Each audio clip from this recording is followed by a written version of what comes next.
அனைவருக்கும் வணக்கம்.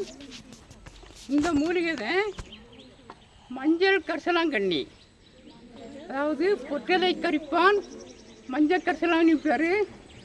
இன்றைக்கி நிறையா பேர் இதுதான் ஒரிஜினல் மஞ்சள் கரிசலாங்கண்ணி. இந்த பூவு இலையோட அமைப்பாக நல்லா பார்த்துக்கோங்க. இது டூப்ளிகேட் மஞ்சள் கரிசலாங்கண்ணி இன்றைக்கி கடையில் விற்கிது போகிறோமே, இதுதான் விற்றுக்கிட்டு இருக்காங்க. மஞ்சள் கரிசலாங்கண்ணி சொல்லி விற்றுக்கிட்டு இருக்காங்க. கடையில் வைக்க பொடி போகிறோமே மஞ்சள் கரிசலாங்கண்ணி சொல்லி இதை தான் விற்றுக்கிட்டு இருக்காங்க. இது இதுக்கு பேர் எருமை கரிசாலை அல்லது பேய் கரிசாலைன்னு பேர். இது மருத்துவ குணம் ரொம்ப ரொம்ப கம்மி. ஆனால் இதில் தான் 100க்கு 100 மஞ்சள் கரிசலாங்கண்ணி அல்ல இதை மஞ்சள் தங்கச்சத்து உள்ளது. ராமலிங்க வள்ளலார் சாப்பிட்ட மருந்து, அவர் உண்டா உணவு மருந்து இதுதான். இந்த இலையை வச்சுதான்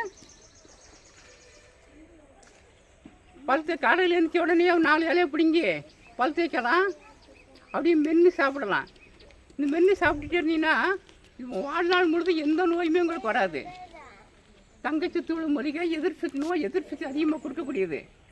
தினம் வீட்டில் வச்சு ஒரு 10 இலையை பிடுங்கி நல்லா மென்று பிடிங்கிட்டு வந்தீங்கன்னா வாழ்நாள் முழுதும் எந்த நோயுமே வராது. அப்படிப்பட்ட அற்புதமான மருந்து இந்த மஞ்சள் கரிசலாங்கண்ணி. இல்லை வெள்ளை கரிசலாங்கண்ணி இருக்குது, அது நம்ம வயல்காட்டில் நிறையா இருக்கும். அது இரும்பு சத்து உள்ளது. இந்த மஞ்சள் கரிசலாங்கண்ணி தங்கச்சத்து உள்ளது. இது போக ஒரு 30 வருஷத்துக்கு முன்னால் இது ஒரு தெய்வீக மூலிகை. ஒரு கோடாங்கிக்கார் எனக்கு நான் சாமியே நான் கோடாங்கி அடிக்கேன், சாமியே என் குலதெய்வமே வரமாட்டுக்கு அப்படின்னாரு. இந்த மஞ்சள் கரிசலாங்கண்ணியை அப்படியே புது மண் சட்டியில் போட்டு அப்படியே வறுத்தோம்னா கருகும். நல்லா கருகின பிறகு அந்த சாம்பல் எடுத்து காராம்பசு நெய் விட்டு நல்லா அரைச்சி இந்த நெத்தியில் வச்சுக்கிட்டு அதுக்கப்புறம் அவங்க கோடாங்கி அடித்தோம்னா ஏன்னா 2 கோடாங்கி அளவுக்கு நான் செஞ்சு கொடுத்துருக்கேன். ஐயா நல்லா சாமி இப்போ நல்லா வருது அப்படின்ட்டு இருக்காங்க. அதனால் ஒரு தெய்வீக மூலிகை வேறு, சாமி வறுத்தக்கூடியது.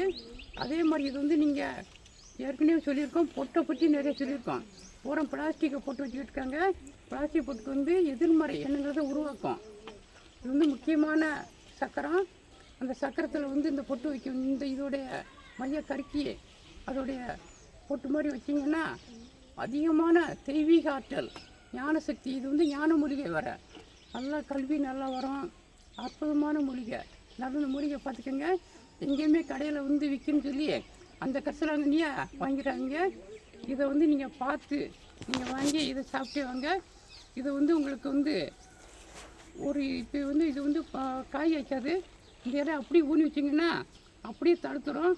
அப்படியே கொஞ்ச நாள் தொட்டியில் வச்சிங்கன்னா பூரா பறந்துடும்.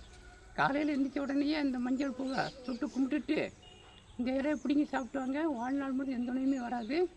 அப்படி அற்புதமான மூலிகை. நன்றி, வணக்கம்.